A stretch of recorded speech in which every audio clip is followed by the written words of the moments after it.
ખાસ કરીને આજના વિડીયોમાં માહિતી આપવાની છે નૈઋત્યનું ચોમાસું છે એની વિદાયની શરૂઆત થઈ ગઈ છે। રાજ્યના અનેક વિસ્તારોમાંથી નૈઋત્યના ચોમાસાની વિદાય થઈ ગઈ છે, છતાં પણ જે સૌરાષ્ટ્ર અને દક્ષિણ ગુજરાતના અમુક ભાગોની અંદર નૈઋત્યનું ચોમાસું સક્રિય પણ છે। હવે આ જે મોન્સૂન વિન્ડ્રોલ પ્રોસેસ ચાલી રહી છે, એટલે આ મોન્સૂન વિન્ડ્રોલ પ્રોસેસ દરમિયાન અને એમાં પણ ખાસ કરીને ઓક્ટોબર મહિના દરમિયાન જે તાપમાન ઊંચું જતું હોય, છેલ્લા 2 દિવસથી આપણે માહિતી આપતા હતા તો ઓક્ટોબર મહિના દરમિયાન તાપમાન છે ઊંચું જશે। આજે 3 ઓક્ટોબર થઈ છે અને આજની તારીખે જોવા જઈએ તો 32 થી લઈને 35 ડિગ્રીની રેન્જમાં અનેક વિસ્તારોની અંદર તાપમાન નોંધાઈ રહ્યું છે।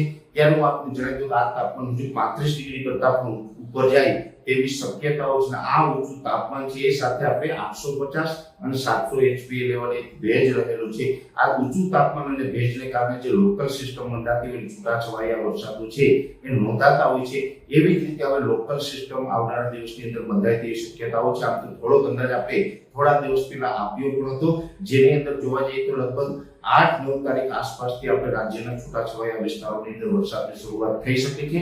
જો કે આજે 3 ઓક્ટોબર છે એટલે હજુ ઘણા બધા દિવસ બાકી છે। 8-9 ઓક્ટોબરને ઘણી બધી વાર છે। જો આપણે કોઈ ખેતી કામો હોય તો એ પ્રમાણે આયોજન રાખવાનું। આપણે 8-9 ઓક્ટોબર આસપાસથી જે લોકલ સિસ્ટમના વરસાદની શક્યતાઓ છે એ થંડરસ્ટોર્મ એક્ટિવિટી થશે। થંડરસ્ટોર્મ એક્ટિવિટી એટલે રાજ્યના સાર્વત્રિક તમામ વિસ્તારોની અંદર એ વરસાદો જોવા નહીં મળે। છૂટાછવાયા વિસ્તારોની અંદર હશે, જ્યાં વરસાદ પડશે ત્યાં કલાક 2 કલાક માટેના વરસાદો હશે, ગાજવીજ અને પવન સાથેના વરસાદો છે એ પડી શકે છે।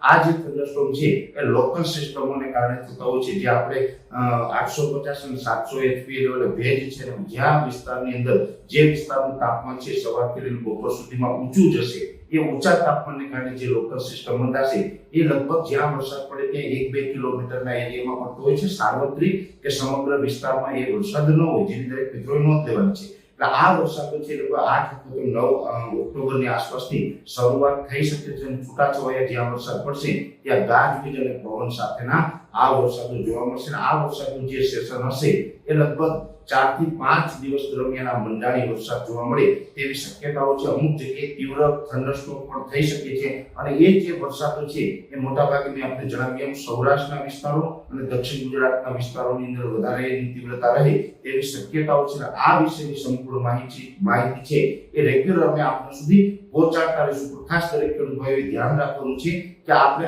8-9 ઓક્ટોબરથી 3-4 દિવસ કે 5 દિવસ સુધી રાજ્યના છૂટાછવાયા વિસ્તારોની અંદર ગાજવીજ સાથે અને થંડરસ્ટોર્મ એક્ટિવિટીના ભાગરૂપે વરસાદ જોવા મળે તેવું એક અમારું અનુમાન છે। વિશેષ માહિતી નેક્સ્ટ